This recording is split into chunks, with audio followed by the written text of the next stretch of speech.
Soy Fernando Díaz Villanueva. Hoy es 17 de agosto de 2023 y esto es La Contracrónica.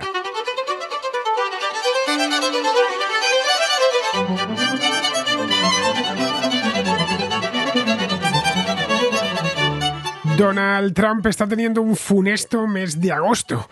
El día 2 fue acusado por un jurado federal de Washington, D.C. de 4 cargos por intentar alterar los resultados de las elecciones de 2020. Este martes la acusación vino del estado de Georgia, de Atlanta concretamente.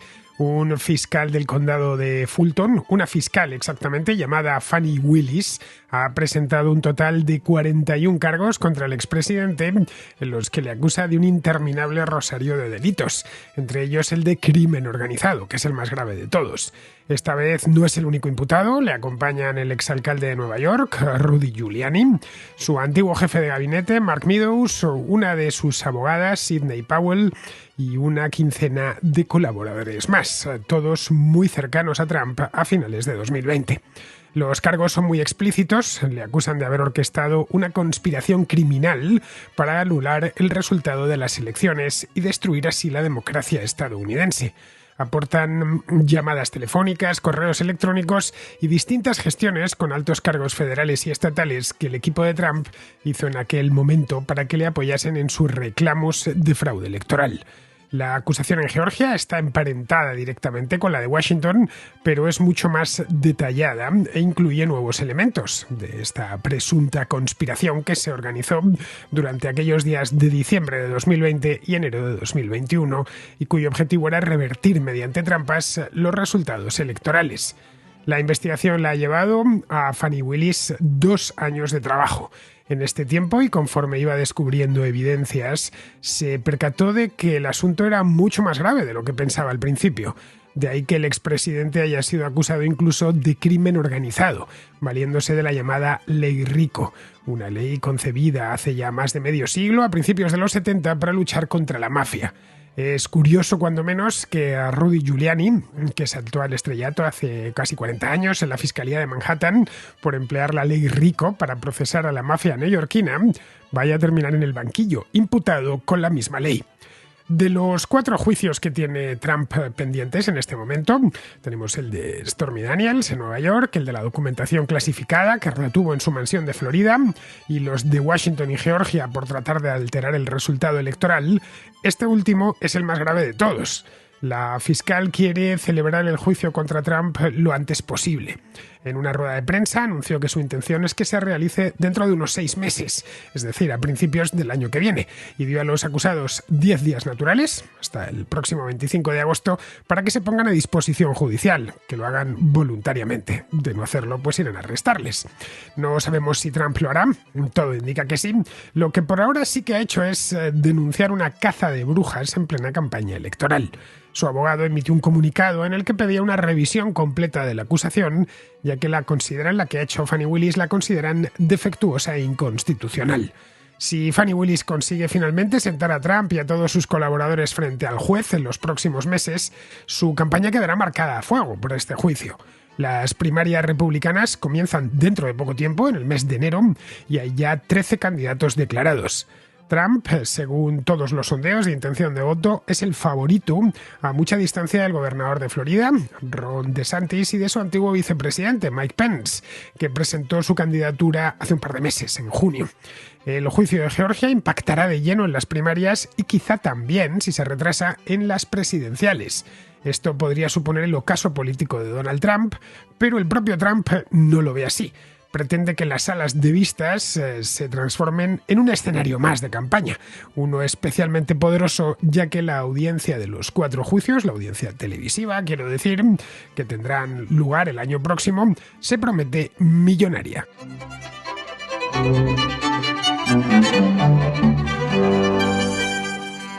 Donald Trump no gana para disgustos legales. De estos disgustos, mejor dicho, de todos los enredos en los que se había metido, hice una contracrónica hace ya unos cuantos meses en los que hacía un repaso de todos los problemas que tenían. Por ahora son 4, podrían ser incluso más. Este último, que acaba de salir, salió hace 2 días, es el más grave de todos. Son de cualquier manera 4 las imputaciones, los juicios pendientes, en toda regla, que pesan sobre su cabeza, es decir, que se ha formalizado la acusación. El primero de estos juicios, o la primera de estas causas, le sentó en el banquillo hace unos meses, allá por el mes de abril. Un tribunal de Nueva York le acusaba de haber falsificado los apuntes contables de su empresa para ocupar un pago a Stormy Daniels. Stormy Daniels, esto os lo conté en una contracrónica que hice en aquel momento, pues era en aquella época, estamos hablando de principios de este siglo, una actriz de cine para adultos con la que Trump mantuvo relaciones íntimas en el año 2006. Bien, esta historia, que sigue su curso, le sentó en el banquillo y además dio lugar a que hubiese muchísimo movimiento en las redes, incluso llegaron a publicar imágenes inventadas, evidentemente fabricadas por dispositivos de programas de inteligencia artificial, las que aparecía huyendo por Nueva York. Bien, nada de eso sucedió, al contrario, tuvo que prestar declaración con cara circunspecta y sin armar ningún escándalo. La segunda de las causas llegó meses más tarde. Esto fue en el mes de junio y además hice también contracrónica, por supuesto, y me pilló a mí estando en Miami, en Florida, en el mismo día que él prestaba declaración. Esto fue a mediados del mes de junio.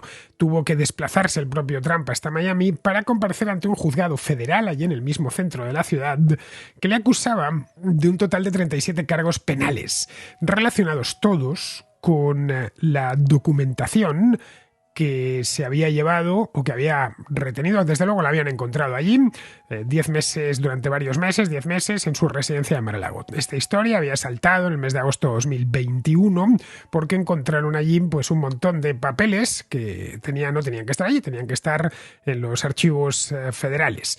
Bien, el expresidente fue formalmente arrestado y puesto a disposición de la justicia, prestó declaración allí en Florida, en Miami, y luego fue liberado. Bien, esto era el segundo que tenía ya en marcha, la segunda causa.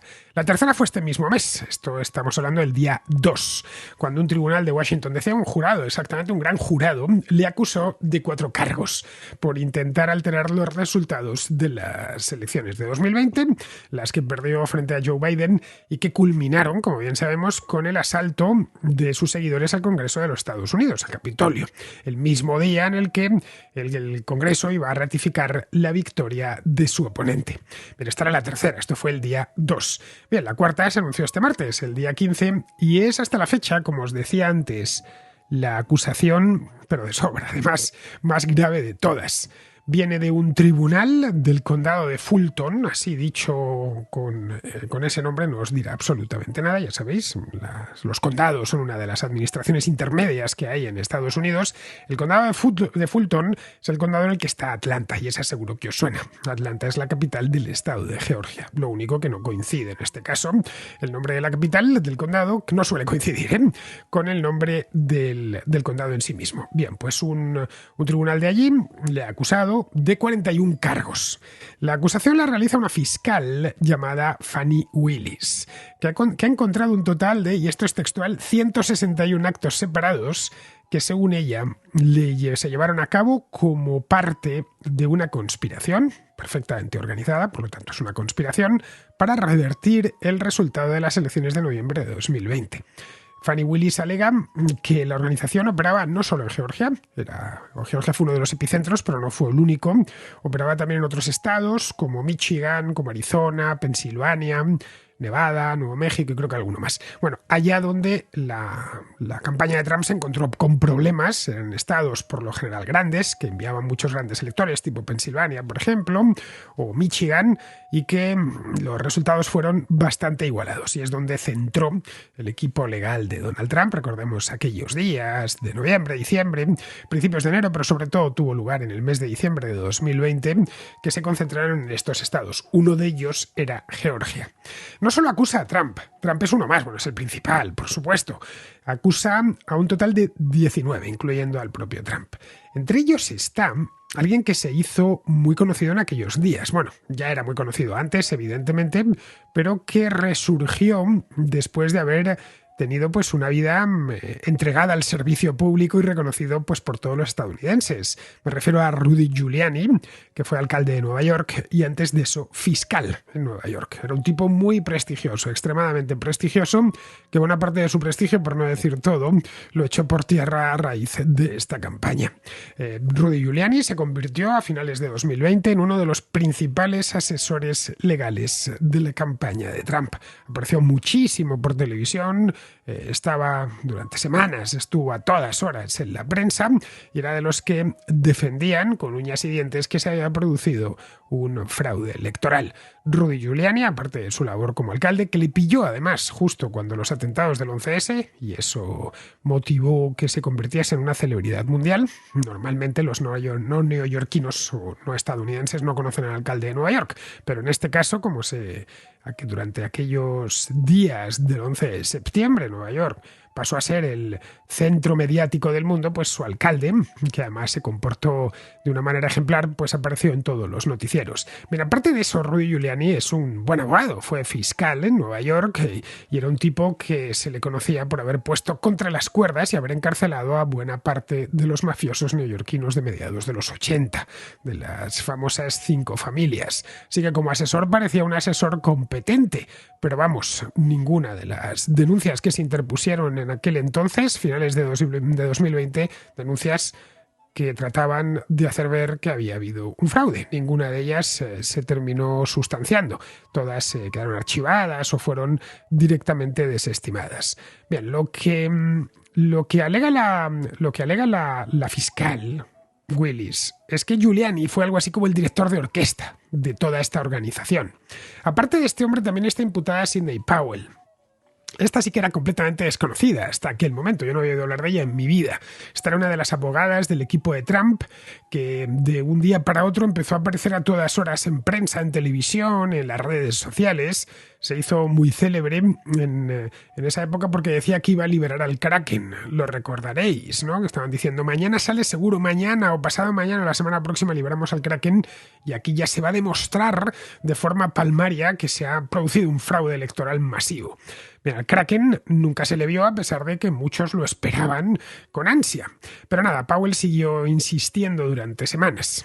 Powell aseguraba, entre otras cosas, que esto lo recuerdo a la perfección, que las máquinas de votación habían sido hackeadas para que los votos a Trump se asignasen a Biden. Esto, por supuesto, se denunció, pero no hubo modo de demostrarlo. Así que sin demostración, pues se quedó todo en una simple acusación. Bueno, el propio Giuliani también se la vio con la empresa de las máquinas, Dominion Voting Systems, que terminó, por cierto, Dominion poniendo una denuncia al propio Giuliani. Bien, junto a Giuliani, Powell y Trump, hay unos cuantos más, todos muy conocidos por los teóricos de la conspiración, porque durante los 2 meses de furia que siguieron en las elecciones fueron muy habituales en prensa, especialmente en ciertos diarios, algunos aparecidos casi de la nada en aquella época y que volvieron a desaparecer después, y televisiones afines a Trump, los tuiteros más habituales, etcétera. Todo esto lo recordamos a la perfección. Bueno, de hecho, esta locura de la posterior a las elecciones postelectorales terminó costando la cuenta de Twitter a Donald Trump, que se la quitó Twitter. Pues esto fue el 6 de enero, justo coincidiendo con el asalto al Capitolio. Bien, les acusan de un montón de delitos que no puedo bajar al detalle, no puedo detallar, porque es que son demasiados. Bueno, como os he dicho antes, solo 161 actos separados. No sé, me harían falta varios programas para ir uno a uno, ¿no? Y algo parecido con los 41 cargos de los que les acusan. No puedo, por cuestiones de tiempo, parar en el detalle, pero entre ellos está el de conspiración para cometer fraude electoral, tienen también el de robo de computadoras, el de allanamiento informático, el de invasión de la privacidad, otro más que es el de fraude al Estado, y luego unos cuantos más. Entre ellos se encuentra probablemente el más grave de todos y desde luego el que ha hecho que salten los titulares como grillos durante todos estos días, y es el de violación de la ley Rico.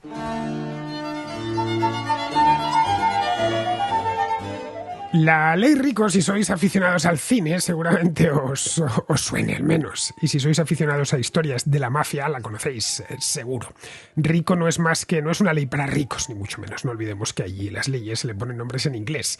Es el acrónimo de Racketeer Influenced and Corrupt Organizations Act, que significa algo así como ley de organizaciones corruptas e influidas por el crimen organizado, el racketeering que llaman en Estados Unidos. Bien, esta ley fue promulgada en los 70, concretamente en el año 1970, para luchar contra la mafia, que se les había ido completamente de las manos a las autoridades federales, no solo en Nueva York, sino también en otros lugares como Los Ángeles, por supuesto como Las Vegas. Este periodo, años 60-70, fue el periodo dorado de la mafia en Las Vegas. No sé si habéis visto la película Casino, pero aunque sea una película de ficción, está basada en hechos reales y más que en hechos, en un mundo que fue real en aquel momento en Las Vegas, en los años 60 y 70. Bien, pues fue cuando la aprobaron.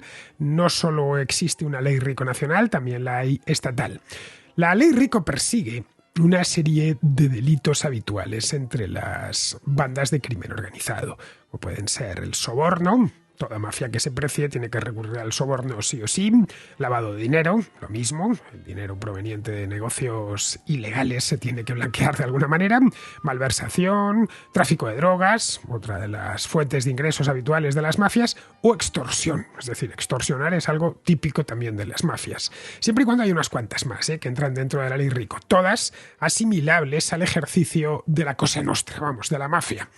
Siempre y cuando, evidentemente, estos delitos se perpetúen de forma organizada, que estén todos interrelacionados, que la misma banda se dedique al tráfico de drogas, a la extorsión, que además realice sobornos a los políticos y los funcionarios de los estados o los federales, y que todo esté perfectamente organizado. Como digo, existe esta ley RICO federal, que es la que data del año 1970, y luego hay además un montón de leyes RICO estatales. No todos los estados la tienen, creo que Alaska no tiene, Hawái tampoco y algún estado más, pero la mayor parte de estados fueron creando ya en los años 70 y 80 sus propias leyes RICO para perseguir a las mafias locales. Bien, Fani Willis cree que el grupo de colaboradores de Trump actuaba de forma perfectamente orquestada, con Rudy Giuliani como director de esa orquesta, y que perseguían además un objetivo común, que era el de invalidar las elecciones de 2020. Y demostrar ya de paso, pues que primera parte, decir que había habido un fraude, que no era cierto y que se había cometido un delito, haciendo un fraude electoral, y lo segundo, el de demostrar que el verdadero ganador no había sido Joe Biden, sino Donald Trump. Claro, aquí hay que hacer una salvedad importante, y es que decir en la prensa que se ha producido un fraude electoral no es delito, ni es ilegal.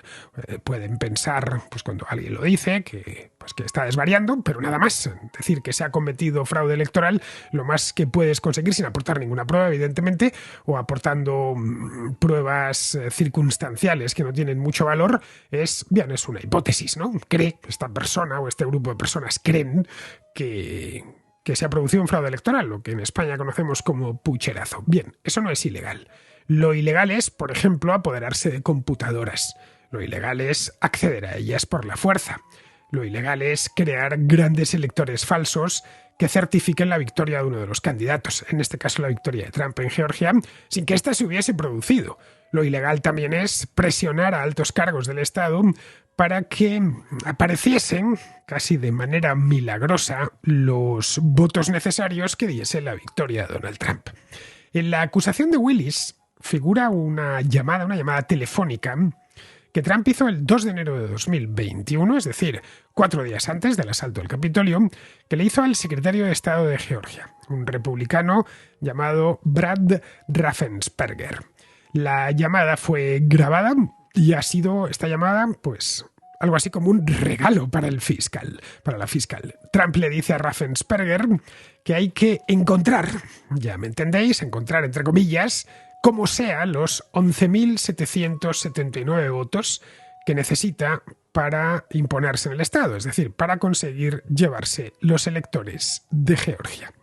Los secretarios de Estado de los Estados Federados, en este caso Georgia, no se encargan de relaciones exteriores, como sucede a escala federal. El secretario de Estado en Estados Unidos es el sinónimo del ministro de Exteriores, ¿no? En los Estados Federados, que no todos tienen secretario de Estado, de nuevo hay unos cuantos que nunca han visto la necesidad de tenerlo, pero la mayor parte creo que sí que lo tienen. Bien, bueno, creo que no, que la mayor parte lo tienen y hay una pequeña minoría, de esto estoy convencido de haberlo leído hace ya ya tiempo. Estos no se encargan de las relaciones exteriores, ya que eso es una competencia federal, es decir, no hay embajadas de Georgia por el mundo. Ni Georgia tiene relaciones exteriores formales, esas las tiene la Federación, es decir, Estados Unidos. Se encargan de otras cosas importantes, ¿eh? Se encarga, por ejemplo, de los archivos estatales y de supervisar las elecciones.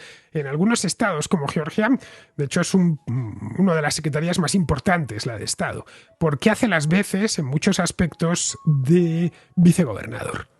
Es decir, que en el caso de que al gobernador de Georgia le pase algo, quede inhabilitado, pasa automáticamente el gobierno del Estado al secretario de Estado. Así que no estamos hablando de un personaje secundario, sino alguien dentro de la propia Georgia muy importante. Bien, para ese mismo le llamó Trump. Raffensperger era la persona que estaba en aquel momento supervisando el escrutinio en el Estado. Pero fue inútil, ya que aquello Raffensperger lo consideró una intromisión inaceptable. Como Raffensperger no hizo lo que le pedían, Trump llamó entonces al gobernador de Georgia, un republicano del mismo partido que Raffensperger. Georgia gobierna a los republicanos. El gobernador es un republicano llamado Brian Kemp, sigue siéndolo, que se negó también a participar de aquello. Trump reaccionó con furia y pidió públicamente la dimisión de Raffensperger y de Kemp, a pesar de que no se encontró prueba alguna de fraude electoral en Georgia, tras realizar varios recuentos y tras varias denuncias que fueron desestimadas por los tribunales. Lo que había era una distancia muy corta, una diferencia muy corta, muy escasa de votos. Pues eso, 11.779, 12.000. Sucede en algunas elecciones que van casi empatados. Recordemos las presidenciales del año 2000 en Florida, que tuvieron que recontar voto a voto, y ahí efectivamente después del recuento está en la memoria de todos, al menos todos los que tenemos edad para recordar, ¿no? Aquella fotografía en la que se ve a uno de los que estaban escrutando apartándose las gafas para poder ver bien qué era lo que ponía en aquella papeleta. Bien, la llamada de Trump a Raffensperger, que quedó grabada, como os decía, fue el punto de partida de esta investigación. Cayó en manos de la fiscal Willis y a partir de ahí empezó a investigar. Empezó a tirar del hilo y ya fue encontrando, para su sorpresa, o quizá no, nuevas irregularidades y nuevos personajes de la trama. En total le ha llevado 2 años montar el caso, lo que significa que empezó en el verano del año 2021 con esto. Era además público que lo estaba haciendo. Aquí mismo en la contracrónica os lo comentaba, aún todavía no se sabía cómo estaba de avanzado y de qué se le iba a acusar, pero os lo comentaba hace unos meses. En abril, de hecho, Willis anticipó que tendría lista la acusación a lo largo del verano, y era una de las acusaciones más esperadas. Y bueno, el hecho es que ya ha estado lista y son muy graves las pruebas que ha ido reuniendo. Es más, de eso también Willis había avisado. Algo se había filtrado. Pero claro, no se sabía hasta dónde llegaban las acusaciones. La bomba estalló este martes, pues cuando imputó a 19 personas, dándoles 10 días hasta el 25 de agosto para ponerse de forma voluntaria a disposición judicial. En el caso de que no lo hagan, que a ver, por poder podría suceder, pues serían arrestados por la policía, allá donde estén. En el caso de que no estén en Georgia, pues mandarán al FBI, entiendo yo. Lo más probable, por no decir lo más seguro, es que Trump se presente, es decir, que no se declare en rebeldía procesal, y allí sus abogados traten de librarle de la prisión preventiva, pues alegando que no hay riesgo de fuga y que, en fin, que Donald Trump pues no supone peligro alguno para la comunidad. Vamos, que no va a robar una gasolinera ni a matar a nadie. Una vez conseguido eso, lo más seguro es que el equipo legal de Trump trate de ralentizar el proceso. Todo lo posible mediante recursos, todos los que les ofrezca la ley. Entre ellos cabe uno que sacaría el caso de Georgia y se lo llevaría a Washington. Es decir, que sea un tribunal federal el que le juzgue, ya que de lo que se le acusa lo hizo en el ejercicio de su cargo de presidente de Estados Unidos. Luego se trataría de delitos federales. Bueno, esto ya lo ha hecho Mark Meadows.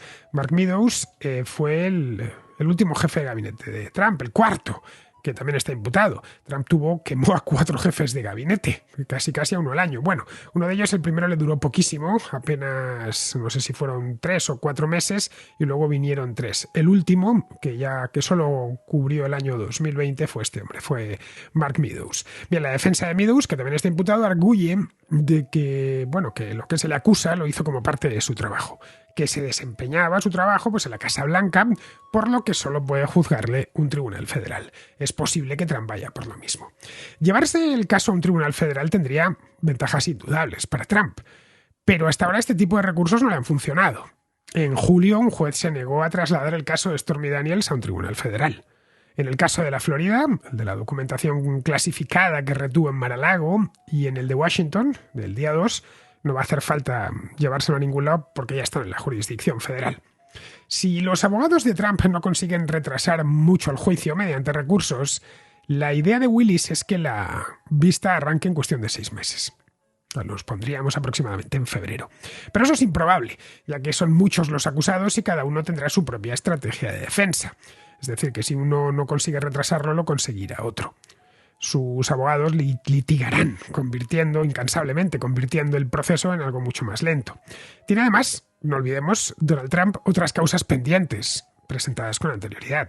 En el caso de Washington, el fiscal especial del Departamento de Justicia, que es Jack Smith, el que ha acusado a Trump de cargos de interferencia electoral federal, 4 cargos, ha pedido que el juicio se celebre el 2 de enero. Es decir, dentro de 4 meses. De modo que lo más seguro es que no empiece este de Georgia hasta como poco mediados del año próximo. En ese momento Trump se encontrará en la recta final de las primarias republicanas, a las que concurre como favorito indiscutible, muy por encima en las encuestas de Ron DeSantis y de Mike Pence. Según los sondeos realizados este mes, Trump ganaría de calle. En torno al 55% de los republicanos consultados se inclinan por él, frente al 12% que prefiere a DeSantis y aproximadamente el 6% que se decanta por Pence. Vamos, que si se celebrasen hoy las primarias en los distintos estados, el nominado sería Trump. Este no es el único juicio pendiente que tiene, no lo olvidemos, hay otros 3, cada uno de ellos a su propio ritmo.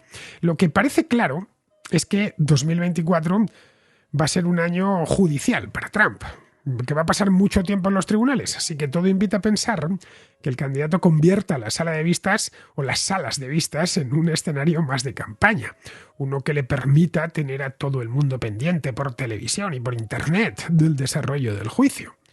Eso le dará oportunidad de hacer campaña delante de todo el país, a diario, durante semanas. Eso será el combustible para su campaña en las redes sociales, que es donde el equipo de Trump se maneja como pez en el agua. Podrán cortar y editar las intervenciones del candidato delante del jurado, intervenciones cuidadosamente preparadas para distribuirse de forma viral. No olvidemos que uno de los principales reclamos de campaña de Trump, por no decir el principal, es que está siendo perseguido por el Estado profundo, el Deep State, que quiere acabar con él para evitar que vuelva a la presidencia. Claro, si eso lo dice delante de un tribunal, sentado en el banquillo de los acusados, pues menudo regalo, la puesta en escena es inmejorable. Si consigue la nominación republicana, se medirá de nuevo contra Joe Biden, que anunció su candidatura en abril y que apenas tiene competencia en las primarias demócratas. Bueno, se han presentado 2 más, uno es Robert Kennedy Jr., que es un activista medioambiental y gran teórico de la conspiración, por cierto, sobrino de John Fitzgerald Kennedy, es el hijo de Bob Kennedy, el que asesinaron en el 68, y luego hay otra llamada Marianne Williamson, una escritora de temas espirituales. Vamos, 2 candidatos de muy bajo nivel. Vamos, que su nominación está asegurada. ¿Podría entonces suceder que nos encontremos ante una campaña presidencial en la que uno de los candidatos está con sus facultades motrices seriamente mermadas y el otro envuelto en 4 juicios en distintas partes del país? No es seguro, pero es una posibilidad que muchos estadounidenses contemplan como algo factible y cuando menos inquietante. Vamos con la contrarréplica que por las notas de voz que me han ido llegando a lo largo del último día va a seguir dedicada de forma monográfica a las elecciones PASO en Argentina y más concretamente a su vencedor, a Javier Milei. Bien, empezamos con Andrés, que es argentino, es un habitual de la Contracrónica y además amén de patrono. Fue durante años un contraescucha desde Bucarest, que nos enviaba notas de voz desde allí, también algunas reseñas de libros y películas, y luego se mudó a Uruguay, que es donde está ahora. Bien, Andrés nos habla de los peronistas que dieron su voto por Milei. Aunque suene raro, aparentemente hay mucha gente del espacio kirchnerista que votó a Milei, porque no se presentaba a Cristina y porque quizás ni Massa ni Grabois los representaba. a priori no tiene mucho sentido, pero bueno, quizás se puede entender por otro lado, ¿no? No por ideología, seguro, porque hay gente que me parece que ni se fija en eso, y hay mucha gente que ni se fija en eso, sino porque quizás Milei los pueda representar o se sientan identificados con Milei como líder o como antisistema, ¿no? Es una realidad que la gente está muy cansada, muy harta de todo. Solo con ver la realidad alcanza. Pero bueno, de hecho, si vos ves en la mayoría de barrios pobres, históricamente peronistas, ahora ganó Milei. Entonces esto puede llegar a avalar un poco esto que te digo, ¿no? Y esto podría afectar en lo que decís de que ante una eventual segunda vuelta entre Bullrich y Milei, los votantes peronistas vayan con Bullrich, ¿eh? Yo no estoy del todo seguro. Además, tampoco estoy seguro de que consideren a Bullrich como un mal menor, ¿eh? Bullrich es muy odiada por el kirchnerismo, ¿eh? Como dijiste, ella fue ministra de Seguridad durante el gobierno de Macri, y ahí se mostró como una dirigente con mano dura, inflexible, intolerante, blanco de muchísimos ataques de la izquierda, tildándola de represora, antiderechos, etcétera. No sé si recordás el caso de Santiago Maldonado, un militante de izquierda que se murió ahogado, pero bueno, en el marco de unas protestas en las que Gendarmería reprimió. Entonces, viste, ahí Bullrich pasó a ser el demonio para el kirchnerismo, ¿no? Entonces no veo al kirchnerista votándola, al menos tan fácilmente. Y bueno, y por último, Milei, a ver, que si bien él se declara anarcocapitalista, todos lo conocemos, ¿no? Sobre todo los que también venimos de alguna manera escuchándolo hace años, él es, a pesar de eso, es considerado la extrema derecha, lo podrás ver en todos los medios, no solo de Argentina, quizás por sus formas, por su apariencia, ¿no? Viste, ahí siempre vestido con camperas de cuero largas. Entonces lo asocian al fascismo, quizás también por la gente que está con él. Él está rodeado y esto es verdad, de conservadores, católicos, nacionalistas, y quizás también por algunos comentarios polémicos que hizo en algún momento, y por sus seguidores, que son del estilo, muchos, obviamente no todos, del estilo de los de Vox, con los cuales tuviste algunos intercambios recientemente, ¿no? Para hacerte un perfil de por lo menos los seguidores más ruidosos, ¿no? En redes, en Twitter especialmente. Y creo que esto es lo que le hace recibir el calificativo de ultraderecha, si bien yo creo que él no lo es, aunque sí creo que puede llegar a ser bastante autoritario, ¿no? De nuevo por su forma. Pero bueno, el otro día cuando escuché la contra sobre Vox que hiciste con Javier Rubio, pensaba, y esta derecha punky, pensaba también en este espacio, en La Libertad Avanza, que creo que va para el mismo lado. Vamos a ver. Así que bueno, esto nomás. Te mando un abrazo grande a vos y a todos los contraescuchas. Bueno, esto de dónde habían salido los votos de Milei es algo que ya comentábamos ayer. Es un misterio con el que tienen que estar los sociólogos argentinos demandándose los sesos desde hace 3 días. Evidentemente muchos han venido de la abstención o de gente muy joven, otros han venido de lo que fue el espacio de Macri y otros tienen que venir forzosamente de lo que había sido el electorado peronista. El centro-derecha no lo ha hecho del todo mal en las primarias. Los que realmente se han dado un buen golpe han sido los peronistas, que han sacrificado muchísimos votos.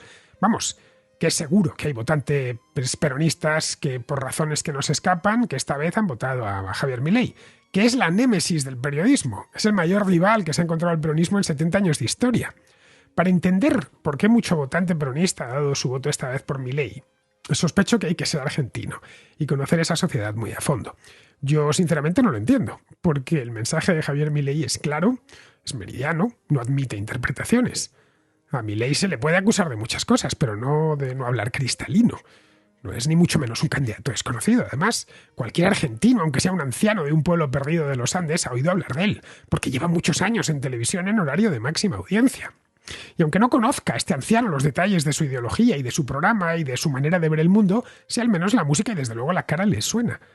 Así que podríamos encontrarnos con que dentro del propio espacio del peronismo se ha producido una deriva ideológica.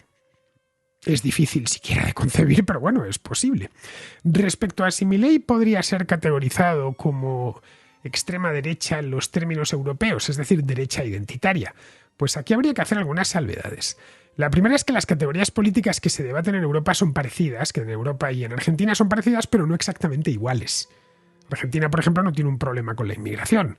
Los argentinos se quejan de muchas cosas, pero no, una de ellas no es que haya muchos inmigrantes. Los hay, pero no cantidades como puede haber en Francia. Cosa que sí sucede, ya digo, en España, en Francia, en Italia o en Alemania. Si le quitas la inmigración, ya le has quitado una buena parte del programa típicamente identitario. En Europa los identitarios hablan poco de economía y cuando lo hacen suelen decantarse por soluciones más bien estatistas. Ahí tenemos el programa de Marine Le Pen, que es indistinguible del de cualquier partido socialista. En España, Vox, sin llegar ni mucho menos al extremo de Marine Le Pen, ha creado incluso un sindicato y ha ido poco a poco abandonando el programa original, el de las primeras elecciones a las que se presentó, que era más liberal que los últimos que ha presentado. En cambio, Milei tiene la economía como el centro de su programa y ese programa es muy liberal. Algo inconcebible en la agrupación nacional francesa. Luego hay otro elemento importante. Por un lado tenemos a Javier Milei y por otro al movimiento de Javier Milei, a la Libertad Avanza, que es una coalición de varios partidos. Javier Milei creo que es conocido por todo el mundo, se saben sus ideas, es un tipo que podríamos clasificar como libertario, sin miedo a equivocarnos, que no participa de ciertos temas propios de la derecha identitaria europea, como el apoyo a Vladimir Putin en la guerra de Ucrania o el rechazo a los Estados Unidos. Pero en el movimiento de Milei sí podemos encontrar gente que está en esas coordenadas. Ese movimiento sí podríamos calificarlo como típicamente de derechas conservador y, bueno, en algunos casos incluso identitario. Es decir, lo que en España se conoce como derechita punky. Cuando Milei entró en política hace 4 años, no sé qué es lo que pensó, evidentemente no estoy en su cabeza, pero creo que vio que solo a través de este tipo de movimientos podía constituir una candidatura con esperanzas de éxito y de ganar tracción dentro de la sociedad. Y esa es la razón por la que ciertos argumentos que los utiliza la batalla cultural, etcétera, la derecha identitaria en Europa, pues también los ha empleado y los sigue empleando la Libertad Avanza. En cambio, otros no tienen la importancia en Argentina que sí tienen en Europa. Por ejemplo, la Agenda 2030. Milei lo ha utilizado muy poco en campaña. Aquí están pues los de Vox todo el día con lo de la Agenda 2030 en la boca, no se les cae. Aquí, en cambio, bueno, ha dicho en alguna ocasión que la rechaza, pero no ha sido ni muchísimo menos un pilar de la campaña en estas elecciones y estoy seguro que no lo será en las presidenciales. La razón yo creo que es fácil de entender. Los argentinos tienen infinidad de problemas económicos serios, problemas de verdad. Y esto de la Agenda 2030, pues creo que no le terminan de entender muy bien. No es algo que les afecte a ellos directamente o no lo perciben así. Bien, vamos ahora con Nicolás, que también nos habla de Javier Milei, cuya victoria considera que implica un cambio histórico en Argentina. Y quería hablar un poco sobre el cimbronazo electoral que acabamos de vivir con la elección que hizo Javier Milei, que nadie esperaba. Creo que marca un cambio histórico para el país, que de una vez por todas tiene que empezar a hacer las cosas de una forma distinta a como la venimos haciendo desde hace décadas. Para ponerlo en perspectiva para el resto de los oyentes, en el año 2015, cuando Mauricio Macri ganó la presidencia, durante la campaña tuvo que moderar mucho su discurso y logró ganar apenas por 2 puntos. Ahora, en cambio, tenemos a alguien que defiende abiertamente el capitalismo y el libre mercado y es el más votado, lo cual es claramente un cambio rotundo. Yo en lo personal había votado a Patricia Bullrich, la candidata de Juntos por el Cambio, donde pasó algo interesante, y es que todos los que tenían una posición dura contra el gobierno ganaron en sus respectivos distritos, mientras que quienes proponían la moderación perdieron rotundamente, con lo cual también indica un cambio de clima de época a nivel sociedad. Yo en las elecciones generales voy a votar a Bullrich nuevamente porque la coalición tiene mayor estructura con gobernadores, diputados y senadores en todo el país, pero si eventualmente Milei ganara no me molestaría en absoluto, ya que creo que en el país hay un consenso mayoritario de que hay que empezar a hacer un giro de 180 grados, así que veremos cómo sigue todo esto. Esto que comenta Nicolás me parece cierto al 100%. El cambio que se ha operado en la sociedad argentina en los últimos 4 años ha sido gigantesco. Recordemos que Argentina era uno de los países más socialdemócratas del mundo, un país en el que buena parte de la población lo esperaba todo del Estado, en el que los impuestos son altísimos y en el que ya existía desde hacía mucho tiempo un consenso, llamado consenso peronista, que lo inundaba todo, tanto a izquierda como a derecha. No había más que ir a Argentina y verlo, o hablar con un argentino cualquiera. Ese consenso creo que es el que se ha roto en estas elecciones primarias. El caso de Javier Milei, La Libertad Avanza, quizás sea el emblema de todo lo que pasa en Argentina. Pero si nos vamos a la campaña de Juntos por el Cambio, encontramos que ese mensaje abiertamente antiperonista es mucho más nítido que en ocasiones anteriores por parte de la oposición. Vamos, que el hartazgo está muy extendido entre amplias capas de la población que han terminado persuadidas de que quizá el problema sea ese mismo consenso. Ya no es que se quejen de que hay mucha corrupción o de que se asigna mal el dinero público, se quejan de que el país simplemente, mediante impuestos tan altos, regulaciones abusivas, etcétera, y un número tan alto de empleados del Estado, pues un control cambiario tan intenso no puede prosperar. Actualmente hay además muchos emigrantes argentinos fuera. Hay más de 1 millón de emigrantes argentinos repartidos por el mundo. Y eso también impacta en una sociedad. Gente que tiene a su hijo o a su hermano fuera del país y que se ha tenido que ir a ganarse la vida. Bueno, de ese 1,5 millones de emigrantes argentinos que hay por el mundo, 1/3 están en España. En España encontrarte un argentino es de lo más normal. Están por todas partes.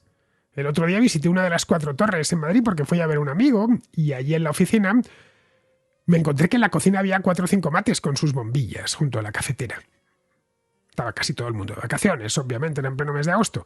Bueno, ver unos mates y unas bombillas es indicador inequívoco de que allá hay unos cuantos argentinos trabajando, cosa que mi amigo me confirmó. Ojo, se trata de una empresa multinacional con personal muy cualificado, situado en una planta muy alta de uno de los principales rascacielos de Madrid, de las 4 torres, vamos. Si Argentina se termina arreglando, se nos irán, y es una pena, porque los argentinos son de promedio excelentes profesionales y gente muy laboriosa. Bien, con tanta gente fuera del país que ha salido a prosperar en la vida, es normal que esos mismos emigrantes y que sus familiares sientan que algo está fallando en un país que tradicionalmente reclamaba inmigrantes, pero no enviaba inmigrantes al extranjero. Argentina era una tierra de promisión, no una tierra de la que la gente saliese. Bueno, esto ha sido un proceso lento pero constante. Vamos, que por algún lado tenía que romper. Y ese lado ha sido, pues, Javier Milei este mismo año con estas elecciones primarias. Bien, seguimos con Jorge, que es de Colombia y que tiene una pregunta para los contraescuchas argentinos. Fernando, me gustaría, más que una pregunta para ti, es una pregunta para los contraescuchas argentinos. Escuché tu programa de hoy sobre este candidato argentino, Milei, bueno, sobre él, y coincidencialmente leí en el New York Times acerca de esta elección y decía el libertario de extrema derecha. Entonces me causó curiosidad. Porque en algunos medios internacionales dicen que este señor es de extrema derecha, cualquiera sea la definición de ese término, y en otros lugares lo definen de otra forma. Y segundo, esta persona podría ser el equivalente no izquierdista de Pablo Iglesias. Lo pregunto porque pues es un tipo bastante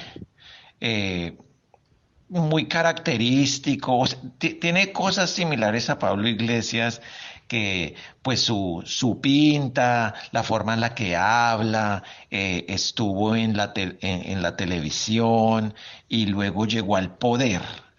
A unas esferas de poder pequeñas. Bueno, llegó a la esfera política. Entonces, pues yo veo como ciertas similitudes. Uno siendo izquierdista, Pablo Iglesias, y el otro no. Pero todos sabemos que pues todo este experimento de Pablo Iglesias no terminó muy bien. Entonces, pues le pregunto a mis amigos, a mis contraescuchas argentinos, ¿qué creen ellos? Si este señor es el Pablo Iglesias no izquierdista, y si tal vez, si llega a las esferas de poder, su resultado no sea el más halagüeño, como justamente le ocurrió a Iglesias y a Podemos.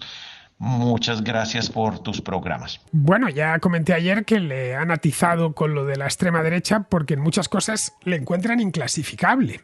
Ojo, alguien como Milei es inclasificable en Argentina y en cualquier otro país, ¿eh? No es habitual que alguien defienda abiertamente el capitalismo en unas elecciones. Los partidos de centro derecha lo hacen, pero con la boquita pequeña, siempre poniendo muchos peros. Ese no es el caso de Milei. Respecto a los parecidos entre Pablo Iglesias y Javier Milei, creo que se quedan en que, bueno, ambos nacieron en la década de los 70, en que provienen los dos del ámbito académico y que pasaron a ser conocidos a raíz de los debates televisivos. Ya está. En todo lo demás, tanto desde el punto de vista personal como ideológico, son tan parecidos como un huevo a una castaña. No se me ocurren dos políticos tan diametralmente opuestos como estos dos. En fin, queridos, vamos a ir terminando. Vamos con Pizarro, que nos habla de la caída del rublo. La guerra es una actividad ruinosa que tiene sentido cuando el botín es la supervivencia o la supremacía, y que es calamitosa en la derrota o con botines escasos o tardos. Meses y meses de guerra y de sanciones mellan la economía rusa, incluso en su versión de economía de guerra. Y el rublo es un reflejo de este desgaste. Nada inesperado, sino calculado como oposición al hastío occidental. Sigue la pugna. Un cordial saludo de Pizarro. Y hasta aquí, queridos amigos, llega la contracrónica de hoy, 17 de agosto, mañana 18, pero no habrá contracrónica, habrá contrahistoria. Allí os espero. Hasta mañana.